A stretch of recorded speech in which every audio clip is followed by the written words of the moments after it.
ಎಲ್ರಿಗೂ ನಮಸ್ಕಾರ.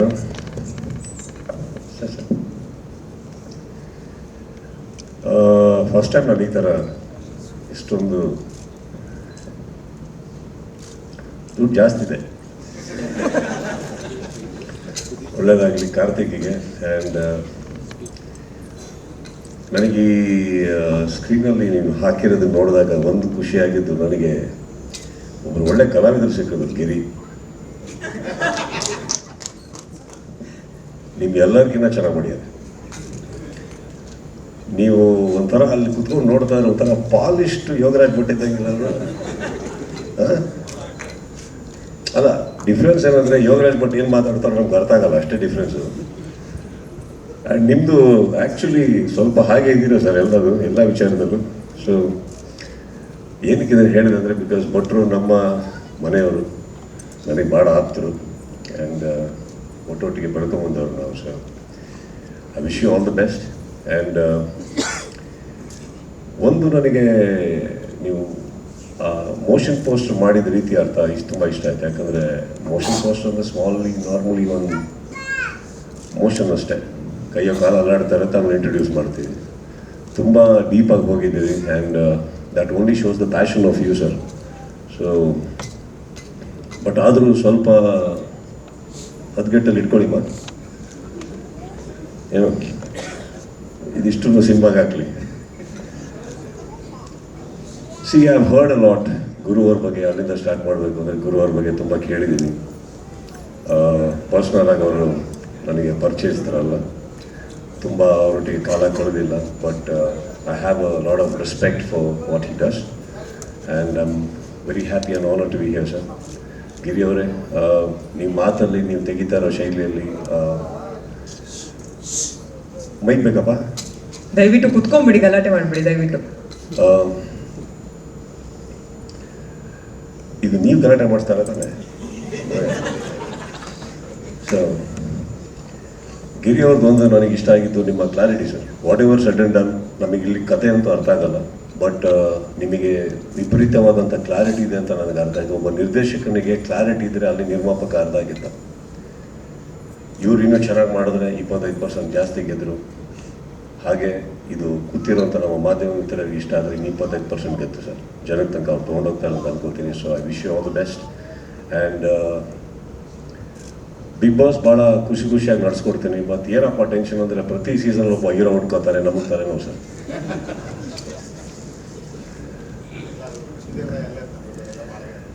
ಇದೊಂದೇ ಸರ್ ಖುಷಿ. ಹೇಳ್ತೀರಲ್ಲ, ಅಲ್ಲ, ಕೃಷ್ಣದೇವರ ಎಲ್ಲ ಇರ್ತಾರೆ, ಉಳಿದವರೆಲ್ಲ ಅವ್ರು ಇರ್ತಾರೆ, ಪಾಳೆಗಾರರಾಗಿರ್ತಾರೆ. ಸಿ ಬಿಗ್ ಬಾಸ್ ಗೆಲ್ಲಬೇಕು ಅಂದರೆ ಅದು ಸಾಧಾರಣ ಅಲ್ಲ, ಎಲ್ಲದಕ್ಕಿಂತ ಕಷ್ಟದ ಕೆಲಸ. ಯಾಕಂದರೆ ಅದು ನಟನೆ ಅಲ್ಲ, ಸತ್ಯನೂ ಅಲ್ಲ. ಅವೆರಡರ ಮಧ್ಯದಲ್ಲಿ ಒಂದು ತೇಲತ್ತೆ ಜೀವನ. ಕ್ಯಾಮ್ರಾ ಇದೆ ಅಂತ ಗೊತ್ತಿದ್ದು ಕ್ಯಾಮ್ರಾ ಹೋಗ್ತಾ ಮರ್ತು ಹೋಗುತ್ತೆ. ಜೀವನ ಹೊರಗಡೆ ಇದೆ ಅಂತ ಗೊತ್ತು ಒಳಗಡೆ ಸಹ ಜೀವನ ರೂಪಿಸ್ಕೋತಾರೆ. ಹೊರಗಡೆ ಸ್ನೇಹಿತರೆಲ್ಲ ಮರ್ತೋಗ್ತಾರೆ, ಇರೋರು ಒಳಗಡೆನೇ ಅವರ ಕುಟುಂಬ ಆಗುತ್ತಾರೆ. ಅಂದಮೇಲೆ ಬಹಳ ಕಷ್ಟ ಅಲ್ಲಿರೋದು. ಅಂಥದ್ರಲ್ಲಿ ಗೆಲ್ಲೋದಿದೆಯಲ್ಲ, ಬಹಳ ಕಷ್ಟ. ಅದರಲ್ಲೂ ಇವರಿಗೆ ಇದ್ದಿದ್ದ ಕಾಂಪಿಟೇಟರ್ಸು ಅವ್ರಿಗೆ ಗೊತ್ತು, ಬಾತ್ರೂಮಲ್ಲಿ ಎಷ್ಟು ಕಾಲ ಕಳೀತಾ ಇದ್ರು. ಏನು Karthik, but all said and done, ಒಬ್ಬ ಗೆಲ್ಲೋದು ಬೇರೆ ವಿಚಾರ ಸರ್. ಗೆದ್ದು ಬಂದ ಮೇಲೆ ಎಷ್ಟೋ ಜನಕ್ಕೆ ಭವಿಷ್ಯನ ತುಂಬ ಚೆನ್ನಾಗಿ ರೂಪಿಸ್ಕೊಳ್ಳೋಕ್ಕಾಗಿಲ್ಲ. ಬಿಗ್ ಬಾಸ್ ವೇದಿಕೆ ಅನ್ನೋದು ಏನಿದೆ, ಅದೊಂದು ಬಹಳ ಚೆನ್ನಾಗಿ ರೂಪಿಸ್ಕೊಡುತ್ತೆ ಪ್ರತಿಯೊಬ್ಬರಿಗೂ. ಅಲ್ಲಿ ಇರುವಂಥ ಪ್ರತಿಯೊಬ್ಬರು, ಬರೀ ವಿನ್ನರಿಗೆ ಮಾತ್ರ ಅಲ್ಲ, ಪ್ರತಿಯೊಬ್ಬರಿಗೂ ಅದು ಅವ್ರದ್ದೇ ಆದಂಥ ಒಂದು ಹಣ್ಣಿದೆ, ಮರ ಸಿಕ್ಕಲಿಲ್ಲ ಅಂದ್ರೆ. ಬಟ್ ಅಂಥದ್ರಲ್ಲಿ ಗೆದ್ದವರು ಭಾಳ ಕಮ್ಮಿ ನನಗನ್ಸುತ್ತೆ. ಕೆಲವು ಟೈಮ್ ನೋಡ್ಕೊಂಡು ಅನ್ಕೋತಾ ಇರ್ತೀನಿ ನಾನು, ಅಂದರೆ ಚೆನ್ನಾಗಿತ್ತಲ್ಲ, ಇಷ್ಟು ಕ್ರೇಜ್ ಇದೆ, ಹೀಗಿದೆ, ಯಾಕೆ ರೂಪಿಸ್ಕೊಡ್ಲಿಲ್ಲ ಅಂತ. ಇದು ನಾನು ಹೇಳ್ತಾ ಇರೋದು ಫಸ್ಟ್ ಸೀಸನ್ನಿಂದ ನೋಡ್ಕೊಂಡು ಬರ್ತಾ ಇರೋದು ನಾನು. ಅಂಥದ್ರಲ್ಲಿ I think Karthik has been smart. I will not say lucky, he's been smart. That is why first of all ಗೆದ್ದರು. ಅಂಥದ್ರಲ್ಲಿ ಎರಡನೇದು ಏನಾಗುತ್ತೆ, ಕರೆಕ್ಟ್ ಟೈಮಿಗೆ ಕರೆಕ್ಟ್ ಜಾಗದಲ್ಲಿ ಇರಬೇಕು ಅಂತ ಹೇಳ್ತಾರೆ. ಅಂಥದ್ರಲ್ಲಿ I guess you are the right spot. Because ನನಗೆ ಇವತ್ತಿನ ವೇದಿಕೆ ಮೇಲೆ ನಿಂತ್ಕೊಂಡು ತುಂಬ ಅಷ್ಟು ಹೇಳೋಕ್ಕಾಗಲ್ಲ. ಕಾರ್ತಿಕ್ ಭಟ್ ಒಂದಿಷ್ಟು ಪ್ಯಾಷನೇಟ್ ಜನಗಳ ಕೈಯಲ್ಲಿದ್ದೀರಾ ಅಂತ ಹೇಳ್ಬೋಲ್ಲ, ಅಷ್ಟೊತ್ತು ಹೇಳ್ಬೋಲ್ಲ ನಾನು. ಸೊ ಇದ್ರ ಮೇಲೆ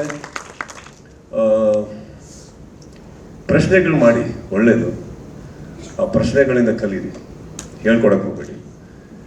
ಬಟ್ ಇಲ್ಲ, what I'm saying is hard ವರ್ಕಿಗೆ ಏನಂತೀರಿ ಆಲ್ಟರ್ನೇಟಿವ್ ಇಲ್ಲ. Put in your best, because ಇವತ್ತಂತೂ ಇಷ್ಟು ದೊಡ್ಡ ವೇದಿಕೆ ಆಗಿದೆ, ಇಷ್ಟು ಚೆನ್ನಾಗಿ ಸಜ್ಜು ಮಾಡಿದ್ದಾರೆ, ಇಷ್ಟು ದೊಡ್ಡ ನಿರ್ಮಾಪಕರು ಸಿಕ್ಕಿದ್ದಾರೆ, ಕುಟುಂಬ ಇದೆ, you have fantastic technicians. And ನನಗೆ I respect mister K allot.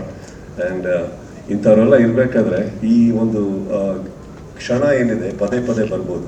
ಇನ್ನೊಂದು ಮುಹೂರ್ತ, ಈ ಥರ ಸಿನಿಮಾ ಪದೇ ಪದೇ ಬರೋಲ್ಲ. So I wish you all the best. ಇದು ಒಳ್ಳೇದು ಮಾಡ್ಕೊಳ್ಳಿ ಅಂತ ಹೇಳ್ತಾ, ಆ್ಯಂಡ್ ಗುರು ಅವರೇ ತುಂಬ ಚೆನ್ನಾಗಿ ಮಾಡಿದ್ದೀರಿ ನೀವು. ಇಷ್ಟು ದೊಡ್ಡ ಐಡಿಯಾ ಹಾಕ್ಕೊಂಡು, ಐ ಮೀನ್ 5 days ಶೂಟಿಂಗ್ ಅಂದರು, it is an expense, it is an unnecessary expense. But then ಅದಕ್ಕೂ ಕೂಡ ಒಂದು ಪ್ಯಾಷನ್ ಇಡಬೇಕು. ಗಿರಿಯವ್ರು ಹೇಳಿದಾಗೆ I only see a very smart producer also in you, that you are already publicising your film even before it started ಅಲ್ವೇ. ನಮಗೆ ಕೂರಿಸ್ಬಿಟ್ಟು ಎಷ್ಟು ಚೆನ್ನಾಗಿ ಪಿಕ್ಚರೇ ತೋರಿಸ್ಬಿಟ್ರು. ಒಳ್ಳೇದಾಗಲಿ ಸರ್, ನಿಮಗೂ ಅಷ್ಟೇ. Thank you so much for warm welcome. And ಇಲ್ಲಿ ಸೇರಿರುವಂಥ ಎಲ್ಲ ಮಾಧ್ಯಮ ಮಿತ್ರರಿಗೆ, ಆ್ಯಂಡ್ ಇತ್ತೀಚೆಗೆ ಈಗಷ್ಟೇ ಕಪ್ಪು ದಾಡಿ ಆಗಿದೆ ಮನು ಅವ್ರಿಗೆ. ಸೊ ಅವರೆಲ್ಲ ನನ್ನ ಸ್ನೇಹಿತರು ಇತ್ತೀಚೆಗೆ ಸಿಗೋದೇ ಭಾಳ ರೇರ್ ನಾವಿವಾಗ. ಬಿಕಾಸ್ ನಮ್ಮ ಸಿನಿಮಾನು ರಿಲೀಸ್ ಆಗೋಕ್ಕೆ ಆಗಿ ತುಂಬ ಟೈಮ್ ಆಗಿರೋದನ್ನ ಮಾಧ್ಯಮಕ್ಕೆ ಸಿಗ್ತಾ ಇರೋದು ನಾನು ಇಂಥ ಪ್ರೋಗ್ರಾಮ್ಗಳಲ್ಲಿ. So I wish you all the best and all my dear media ಫ್ರೆಂಡ್ಸಿಗೂ ಒನ್ಸ್ ಅಗೇನ್ ಗುಡ್ ಈವ್ನಿಂಗ್ ಹೇಳ್ತಾ, Karthik, I wish you just nothing but the best. Thank you. Thank you so much sir. ಒಂದು ಪ್ರಶ್ನೆ ಬಹಳ ಅದ್ಭುತವಾಗಿ ಹೇಳಿದ್ರಿ. ಅವಕಾಶಗಳು ರಾಮರಸದಲ್ಲಿ ಏನು ಇರಲಿಲ್ಲಮ್ಮ, ನೀರು ಹಾಕ್ಕೊಟ್ಟಿದ್ರು. ಆ ಪ್ರಶ್ನೆನೂ ಇತ್ತು. ಇವ್ರು ಹೇಳಿದ್ರು ಅದೇನ ಕುಡಿದ್ಬಿಟ್ಟು ಪಿಕ್ಚರ್ ನೋಡಿದ್ರು ಅಂತ. ನನಗೆ ಯಾರು ಕಾಣಿಸ್ಲಿಲ್ಲ, ಇವರೇ ಕಾಣಿಸಿದ್ರು. ಅಂಡ್ ನನಗೆ ಅವ್ರು ಹೇಳಿದ್ದು ಮನೆಗೆ ಕರ್ಕೊಂಡ್ಬಂದ್ಬಿಟ್ಟು, ಸರ್ ಬನ್ನಿ ಸರ್, ಈ ಪಿಕ್ಚರಲ್ಲಿ ತುಂಬ ಜನ ಹೀರೋಯಿನ್ಗಳಿದ್ದಾರೆ, ಎಲ್ಲರನ್ನೂ ಇಂಟ್ರೊಡ್ಯೂಸ್ ಮಾಡಬೇಕು ಅಂತ. ಸುಳ್ಳು ಕರ್ಕೊಂಡ್ಬಿಟ್ಟಿದ್ದಾರೆ.